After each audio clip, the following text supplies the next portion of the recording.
Welcome to Revelation TV Studios. We are live.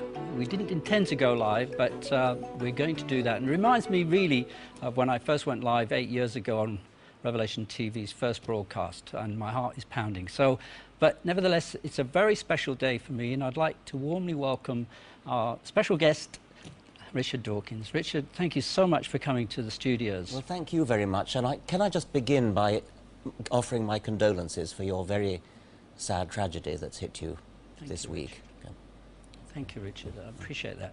I did intend to do a lot of preparation and even endeavour to read your books, but the problem that we had was the family tragedy. You know, one of our family members was killed by a motor accident, and he died instantly, and it's just been very hard for the family to handle.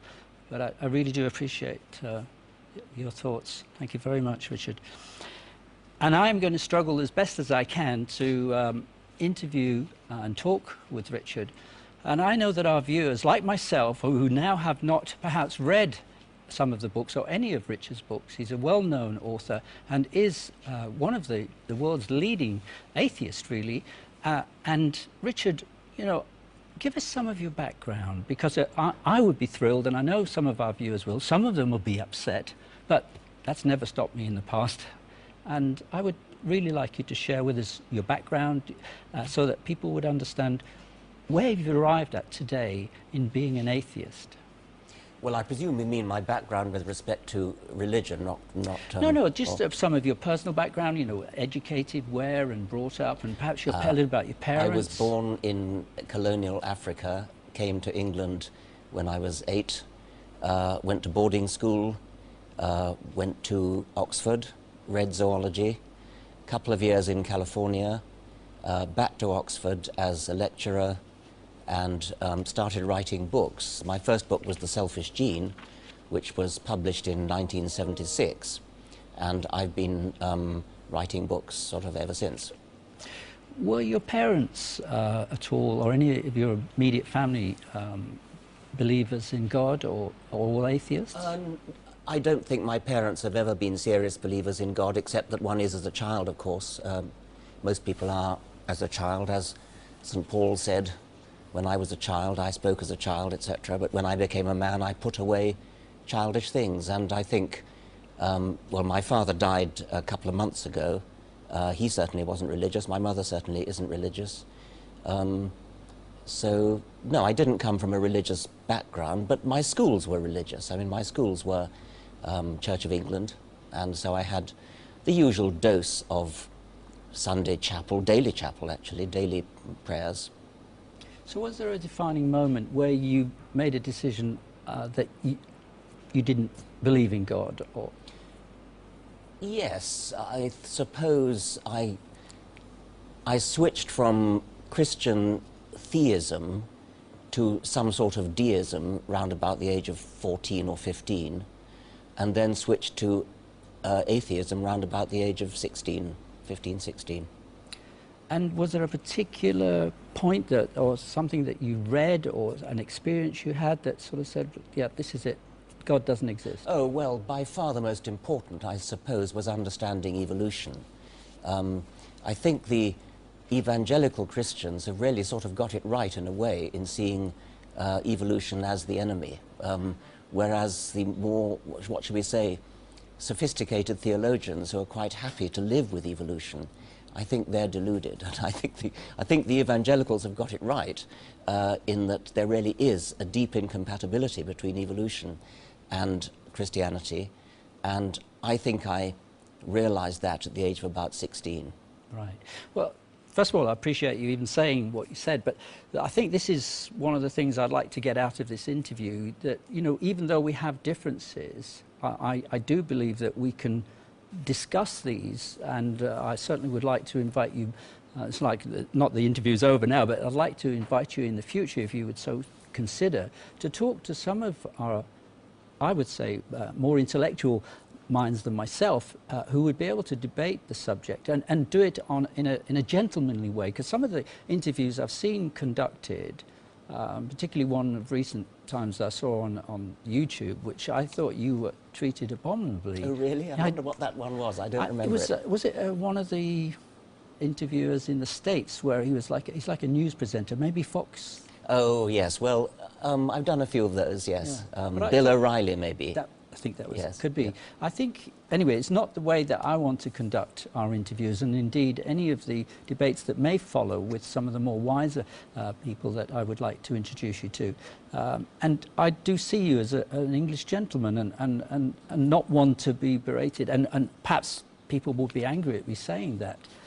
But I do value your thoughts, and maybe we can arrive at somewhere in the distant future, or not too distant future, at some sort of agreement, even if it's to disagree, but we've talked the way through these, because it is important fundamentally to a Christian. If evolution is, to me, if it is a fact, then we are deluded, and we're without hope, as the Bible says. Oh, well, that's interesting. So you're saying that you do, as it were, put your money on evolution being wrong?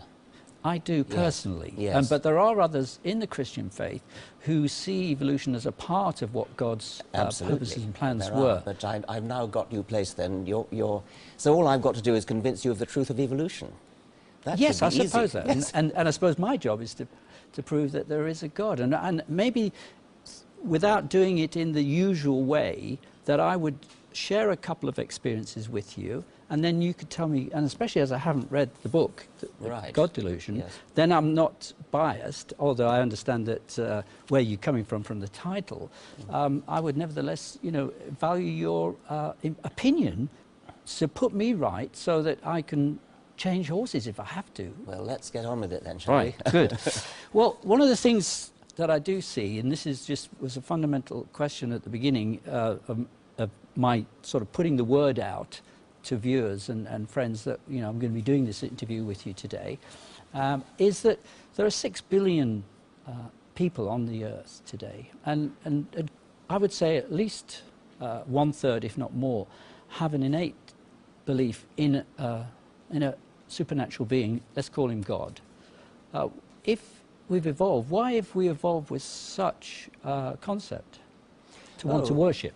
Yes, I think that's not really very difficult. I mean, I think it's very easy to see. You could answer that question psychologically and point out that it can be very comforting to people to believe in some sort of supernatural father who looks after you, takes care of you, maybe raises you from the dead. So it's very easy to see that if people believe what they want to believe, then they're likely to believe in some sort of God.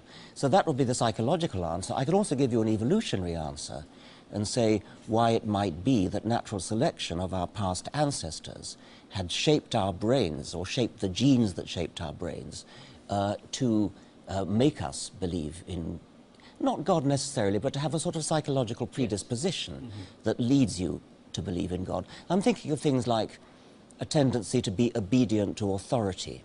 I could easily make a Darwinian case for why one should be obedient to authority, especially children perhaps, and from that would follow, under the right cultural conditions, a tendency to believe in God. Of course, when you say that however many billion people it is believe in some sort of God, many of them believe in a very different sort of God, and so it's a sort of shaky ground you're on if you try to build too much on the numbers of billions of people. It is rather strange to me, anyway, at this stage of my life, to see that there's so many that already it's innate in them to want to believe, even if they're misguided, as perhaps your book goes into. Yes.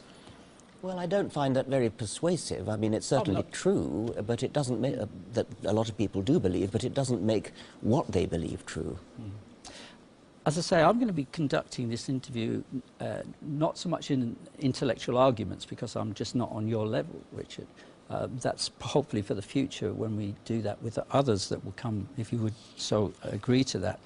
But I'm going to read some of the emails and questions that came in from viewers. Oh, right. And they'll be along the lines that you'll be very good at answering, I know that, but it will be good for our viewers. And also, in this, what I'm hoping to try and achieve like this is for our viewers to get to know the man, Richard Dawkins, rather than what they perceive or what they hear about you, because the internet's a powerful tool for mistruths.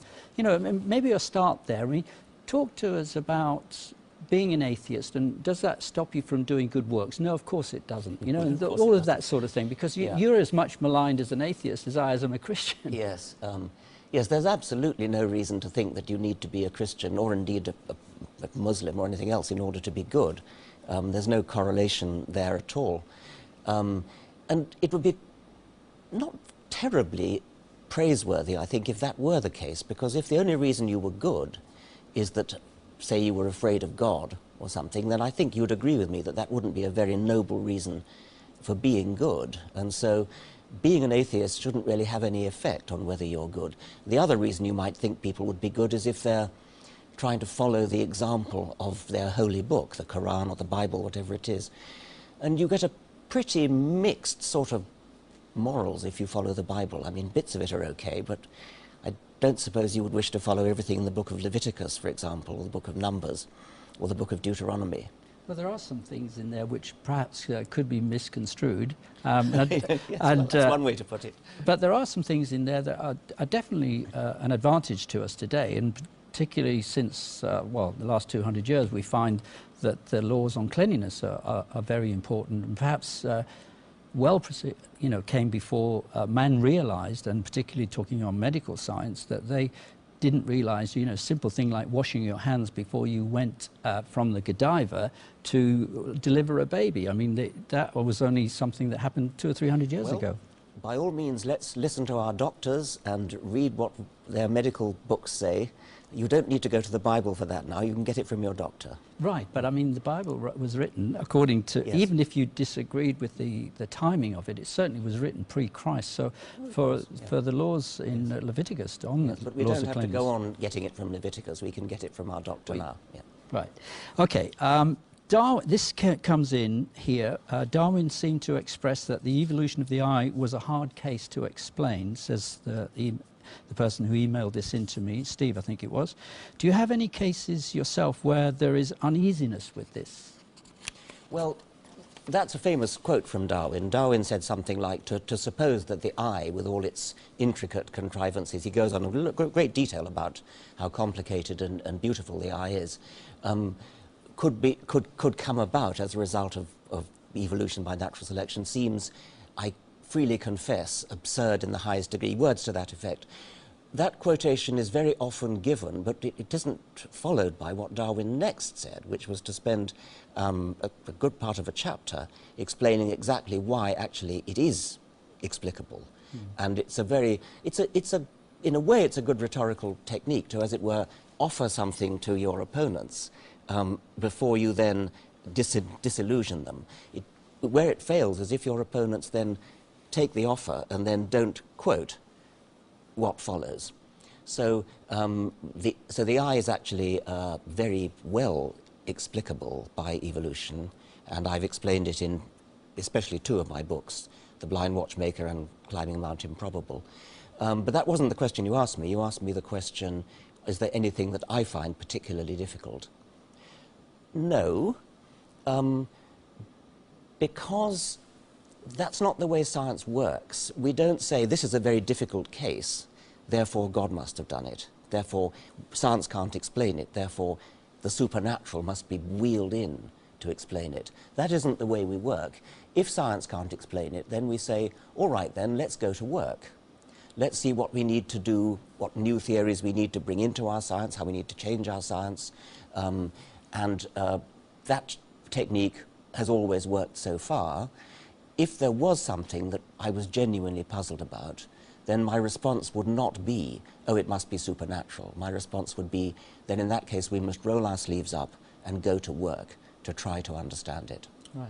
Well, because to me, this is, apart from the person who emailed us in, this is really, and I put it at the top of my list because it's something that bothered me when I was growing up, that I thought, how could we have evolved because the eye is so complex. For example, we've got cameras in the studio here, and they need camera operators to pull focus and to be able to change shots and everything. And the more distance or close-up you get, you have to change the actual iris of the camera, perhaps even open it or close it a little bit. So that's all done instantaneously within the brain, the human brain. And it's so complex that I thought, yeah, how could we have been bumping around without sight for thousands or millions of years if we've evolved, when really it needed to be functioning from the word go? Well, yes, all right, I will answer that question. Certainly, you're absolutely right. The eye is a most remarkable organ, and it does the same sorts of things that these television cameras do. It does instant focusing. It does instant stopping down with the iris diaphragm. It's got full colour, three colour vision, just like modern televisions have. And it is a remarkably beautiful. It's not totally flawless. There are interesting flaws, interesting imperfections, which actually are revealing. Nevertheless, it does work very well, and an engineer would give it somewhat high marks for being well, quote, designed. Now, you raise the question, doesn't it all have to be working before it's any good? How could we bump along for millions of years with only half an eye? That's a bit of a fallacy, because actually only a quarter of an eye, only a hundredth of an eye is better than nothing. You can make a slowly climbing ramp of improvement from just the very rudiments of vision, just say being able to tell the difference between light and shade, nothing more than that, right up to the perfection of a human eye or the eye of a hawk, say.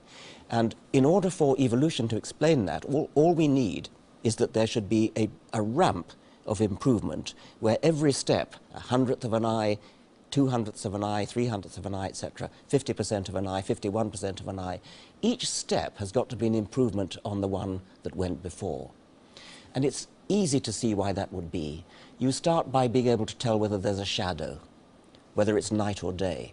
Shadow's useful. That could be a predator moving overhead in the sea. Night or day is obviously useful for all sorts of purposes. Then you could imagine a cup. Instead of just having a flat sheet of light-sensitive cells, the edges turn up into a cup. Now, the cup means that if there's light coming from that direction, it hits that part of the eye. If there's light coming from that direction, it hits that part of the eye. So already the animal can tell the direction from which light is coming and the direction from which a shadow is coming.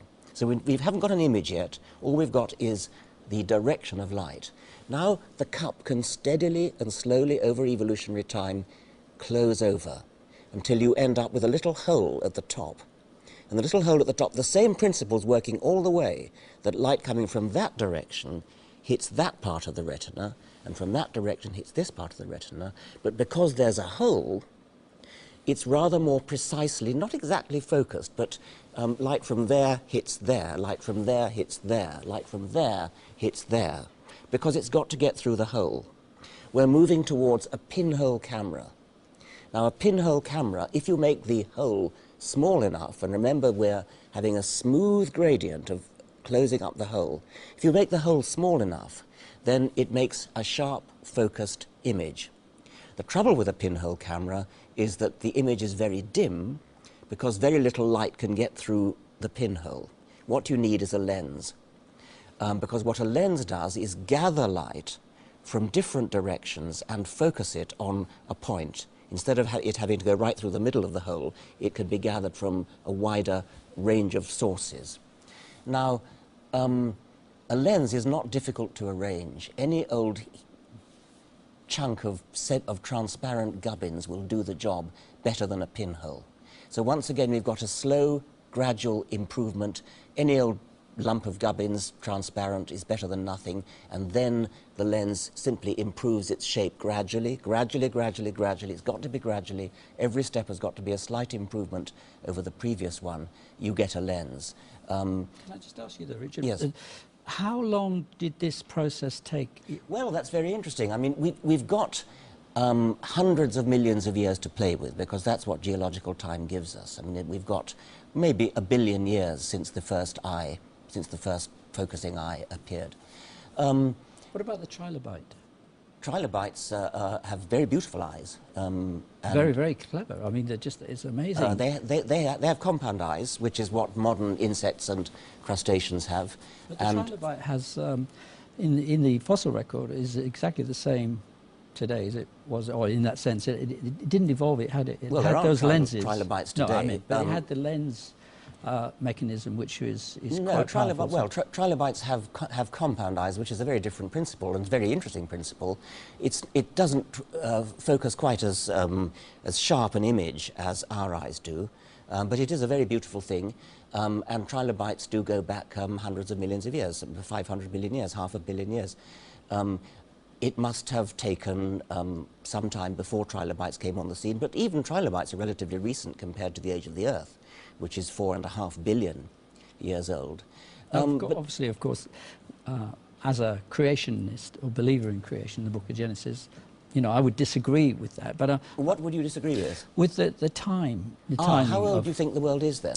I would say that because I'm a Bible-believing Christian, that I believe that the book of Genesis is in actual fact, the record, because Christ as well referred often to the book of Genesis, that in the beginning, Adam and Eve, and I know that, but before we get onto that, because we can come back to that, is that there is an email that came in with regards to the eye, which I'd like to read, because it's quite intelligently written.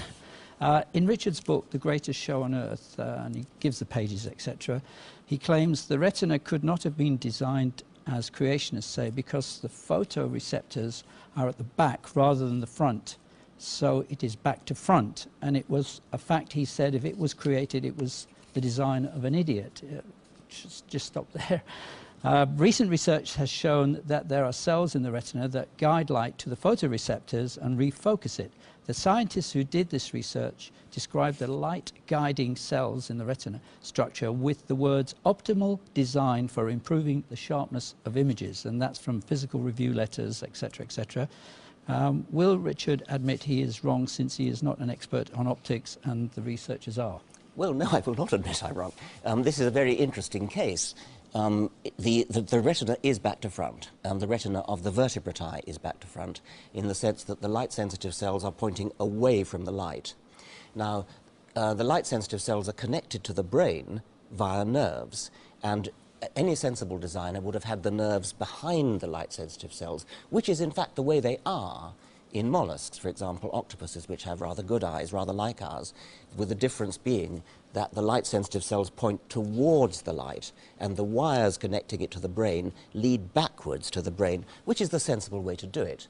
Now, the vertebrate eye is back to front, so that the wires that connect the light-sensitive cells to the brain are running along the front of the retina. That means that the light has to penetrate this forest of wires, nerves, before it hits the light-sensitive cells, which are facing backwards.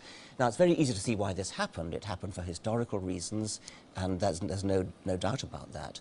Now, it is, of course, true that humans, for example, and I mentioned hawks before, see much better than octopuses. So in spite of the fact that our eye has this design flaw, we have better eyes because natural selection comes along afterwards and cleans up after the original mess that was made by this fundamental design flaw. Natural selection came along afterwards and made all sorts of little titivations which have the effect of giving us really rather good vision. And that happens again and again. It's very interesting that you get a bungle to begin with, and then rather than correct the bungle, what natural selection does is to come along and make little titivations, little tinkerings, which sort of make up for the mistake. And that's a very interesting phenomenon. I'd like to go back to the timing of when do you say that we reached our optimum where we're at today? How far back would you have to go? 10? Oh, I wouldn't use a word like optimum. I mean, because you think we're still evolving, obviously. But where we're at today, then? Well, what I'd prefer to say is that natural selection is constantly working and the environment is constantly changing, if only because the predators, the enemies, the parasites of any particular species are also evolving. And so you never really reach a sort of finished, settled optimum. There's always more improvement that can happen. What about other parts of the body, which to me, I mean, as I say, just as a layman, I had to come to terms with, you know, how on earth did we function? And the heart, for example, the lungs, the liver, the kidneys, and particularly, don't want to be too personal, but how do I take a leak if I have to wait a few million years to do that? Wait a minute, I don't understand. Well, if I was to go to the toilet, you know, yes. I mean, how did we evolve with the ability to release waste if we were waiting for certain organs to develop? Well, no, it's not really like that. I know it's a simple question, but I'm a simple man. I mean, you don't wait millions of years. It all happens. There's a continual improvement going on all the time, continual changing. I mean, the way things work is different now from the way it used to be. I mean, I tried to give you a rather detailed exposition of the eye, and you switched to something else. I mean, did you find that convincing, what I said about the eye? Well, not really. Well, but I understand. And well, I don't mean not? it Because condescending, but I gave you the gradual ramp of improvement. What I didn't quite have time to say is that if you look around the animal kingdom today, and you mentioned trilobites, but there are lots and lots of animals which show eyes in all sorts of what we might think of as states of sort of half-development. I mean, there are flatworms that have just a cup for an eye, no lens, not even a pinhole. There are animals like Nautilus, which is a sort of coiled-up squid kind of thing in a shell, which has a pinhole camera for an eye. So each step of the way that I told you about might have been hypothetical, but you can find an animal somewhere around the animal kingdom, a living animal, which actually does it. So I don't understand why you don't find that convincing. Well, let me tell you what happened in my brain at that particular moment in time was that I was thinking of the book of Genesis, and where God says that he made everything according to its kind, and that it was, and we stayed within those groups, and we didn't evolve. So I find it difficult, and because I suppose my present position dictates to a certain extent, what I believe, and I've got to ask questions in such a way as to help me to see the other side, that's all. And yes. I'm putting it quite simply. Let me get this right, because what you're saying is that the book of Genesis, it takes precedence over science. You're saying that a book that was written, when, about 800 BC, written by whom? By some scribe during the Babylonian captivity. Why would you believe? It goes back further than that, and certainly most Bible scholars have attributed the book of Genesis to Moses. Oh, really? Yes, to Moses? Yes. But Bible scholars attribute it to Moses. I know so. You attribute it to Moses, Yes. but Yes. Can you name a Bible scholar who attributes it to Moses? I can't at this moment in time, okay. just off the top of my head, but Okay. that doesn't stop me believing in God. And maybe within this interview, I'd like to ask you to listen to some of the experience I've had, which would certainly probably come under this title here, God Delusion, as far as you're concerned. But because the thing, I didn't have to intellectualize my belief and faith in God. To start with, I had many, many questions as I started to read the Bible. And sadly, for some to hear this, it was the very first book I ever read because I'm dyslexic. But I made an attempt to read it from beginning to end, and it did take me the first time 2.25 years. But as I started to read through it entirely, by the way, have you ever read right the way through the Bible? I have not, no. Okay. Have you read the Quran all the way through? No, but about a quarter of the way through at the moment. So why would you read the Bible rather than the Quran? It's just the way that I started to be introduced to the Bible. Yes, but if you had read the Quran, maybe you'd be a Muslim. Possibly. But so doesn't that shake your confidence a bit? Not at all, because of what I'm going to try and explain to you. All right. What happened to me is there were some what I would call supernatural experiences. And this is where I would say that for me, God is real, and therefore it comes back to the point of my believing in Genesis and other parts of the Bible. Some are difficult to understand, I admit that. But when something like has happened to me, and if I explain this to you, maybe the most powerful experience, and I wasn't alone at the time, and I have several experiences, more in my latter years, since in my 40s, and I'm now 65 nearly, is that I was doing some voluntary work on a ship called Mercy Ships, and I was in the borders of Haiti and Dominican Republic. And what happened was we were dealing with very, very poor people, lots of needs, medical needs, because it had 3 operating rooms on the ship, and they were operated, the ship's run by Christians who were volunteers. I was there doing a course with them, and it was very, very hard for me as an Englishman to watch what happens in a lot of evangelical circles and churches, is that this power of what was described as the Holy Spirit coming into you, the Spirit of God coming into you. And one morning when I was on the ship, my wife was with me, and there was 30 other people in the class. And I saw people being prayed for if they wanted to receive the Holy Spirit. And Richard, I can honestly say to you, I was not in the mood that day. I was far from being put into the right mood to accept something like this. And I was watching people go forward, being prayed for. And to me, it looked a bit fake. I'll be honest, okay? And yet I'm supposed to believe some of this stuff. The gentleman that was Bernie Ogilvie, he was an Australian, very hard-hitting, down-to-earth sort of Aussie. And I went up and I said to my God, privately in my mind, if there is something there, Lord, I will have it, but I don't want it if it's not real. I stood before this man, and fortunately, he never touched me, because I'm not into that. I don't know whether you've seen it, people lay hands on you and they fall over. I wasn't into that. And so, as Bernie started to pray for me, this incredible, I can describe it as an electrical force, went into the small of my back, and it went through my torso, and it was like thousands of volts. My body started to burn inside, and it felt like burning. And my joints and everything were like it was in my death throes, like I'd been hit by a bus or something, and all of my joints and everything were quivering. I'm struggling, trying not to let this affect me. And Bernie says to me, you can't withstand the power of God. And this is what I said. I said, I can, because I'm an Englishman. I'm not into this sort of stuff. And eventually, I did succumb. I was on the floor. And this powerful energy that went into me, it took me many hours to be able to get back to my cabin.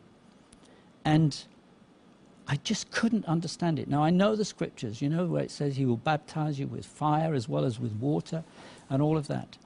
And the next day, Richard, I'm praying with somebody who was in the classroom with me. There was a need for prayer, and we held hands. And this electrical power came back out from my torso in reverse and went down my hands and into this person. Now, I didn't say anything. I thought, oh my goodness, what is happening? And this person went like that. And she said, what was that? And I said, what was what? You know, I wasn't going to have any nonsense, okay? And she said, I felt some electrical power come out of you. And I said, what on earth is going on? This person who was sitting next to me in the classroom the day before, amongst these other 30 people, and my wife, said, I saw exactly what happened. And I said, how could you see? I was really not wanting to, I was trying to play devil's advocate in this sense. I said, how could you see, nobody else see? See what? She said, and she described this beam that came out through the ceiling, went straight into my back, and that exactly that. Yes, well, look, you said you weren't impressed with my account of the eye. I'm afraid I'm not very impressed with anecdotes. Let me finish. I went out into one of the villages surrounding Barahona. The previous day we'd buried a child that had starved to death. We couldn't help that particular child. Mercy Ships helps lots of people successfully, usually. This was an occasion we couldn't help. And we went to support the family. When we were up in the hills, there was just myself and another person at that time, and we heard this incredible noise, like animal noise, like somebody crying, screaming, whatever.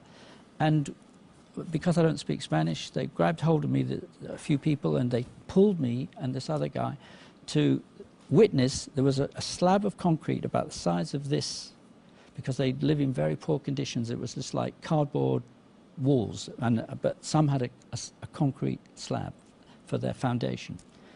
And this elderly lady was on the floor, perspiring. She soaked the concrete so much, so she was crying unbelievably. And then somebody pulled us from there and took us into this hut, makeshift hut. And there was a young girl lying there. And she was covered from head to foot in like boils, from what I could see. Terrible sores. And she was laid still. And I thought, what do I do? I'm a novice. I just prayed. I said, what would Jesus do? And I just prayed, Lord, make her well.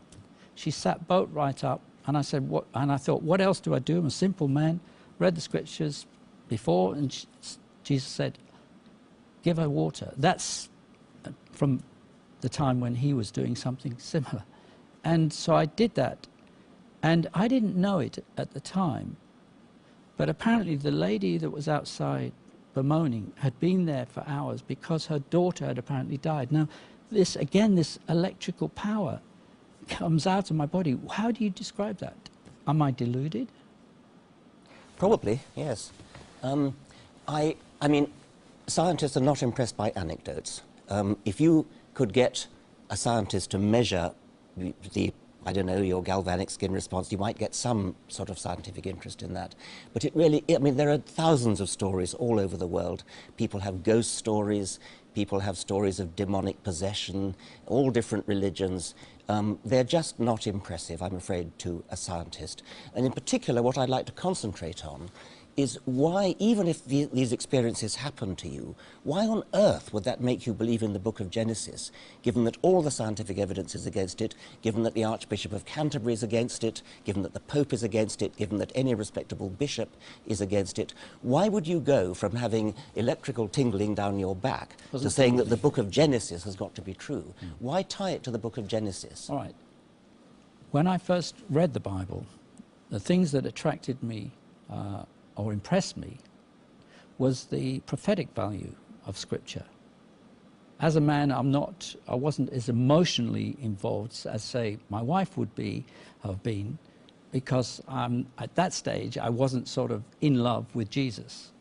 So I needed more sort of facts, if you like. And historically, I know you probably could argue the points about this, but there were prophecies in the Bible that actually were fulfilled. Like what? Well, just talking about the birth, for example, of Jesus, in the book of Micah, which was written apparently 500 years before Christ came, explaining that he'd be born in Ephratah, Bethlehem. And even Herod, who was definitely not a believer, asked his wise men to find out where it was and how it was and when it would be that this Messiah would come, because Herod actually... But surely you know that the Gospels were written in the way they were in order to fulfill those Old Testament prophecies. No, I know you would say that, Richard, well, but I don't believe it. That's what New Testament scholars say. I like you but to in say, any I'm case, not it's nothing to do that. with Genesis. I mean, you're talking about Micah now. Genesis... Well, I could mention loads. What about the Babylonian exile, Jeremiah, the prophet? Look, that's not relevant to the book of Genesis, where you say, on the strength of the book of Genesis, you believe that the world is, what, only 6,000 years old, something like Yes. that? Yeah, okay. Now, that, as you know, flies in the face of all the scientific evidence. It flies in the face of all the bishops, all the archbishops, the cardinals, Pope. Not Why all would of them, you? but some, yes, well, most of them. Yeah. Why would you put your money on the book of Genesis? Nothing to do with Jeremiah, nothing to do with Micah. It's the book of Genesis. Why would you put your money on that when all the scientific evidence shows, and I mean not a little bit of evidence, but massive quantities of evidence show that the world is 4.5 billion years old? I mean, it's absolutely open and shut case. Look at the science. You can't deny it if you would only look at the science. Okay, well, you asked me the question, why would I put my faith in Genesis? It is a difficult book, given that there is so much so-called evidence to the contrary, that, or what scientists are talking about as that, you know, the Earth is millions of years old, etc. But Jesus, and I do believe 100% that Jesus did walk this earth and did the things that he did, because there are more manuscripts written about the accounts of the yes, gospel. Yes, but we're not talking Jesus, we're talking Genesis now. Well, let me get there, Richard, please. Is that Jesus referred to Genesis, okay? And in there, he's not a liar, and he's a man or a being that I would trust. And he spoke about, in the beginning, you know, was Adam and Eve, for example. And he also talks about, in Colossians, that Jesus is the one who created all things, okay? So if Jesus is the one that I accept, then why should I deny the Genesis account? Because otherwise I'm saying Jesus is a liar. Well, if you're tying Jesus to a belief that the world is only 6,000 years old, you're not doing Jesus any favors, because what you're in effect saying is that Jesus was anti-scientific, and I don't think Jesus would be very pleased about that. No doubt he was ignorant of science because he lived at a time when science was not developed. But if I were you, I would not tie Jesus, whom you love. Jesus was not ignorant. Well, if you look at, and I was reading again this morning, some of the wisdom that he had, we could do with today.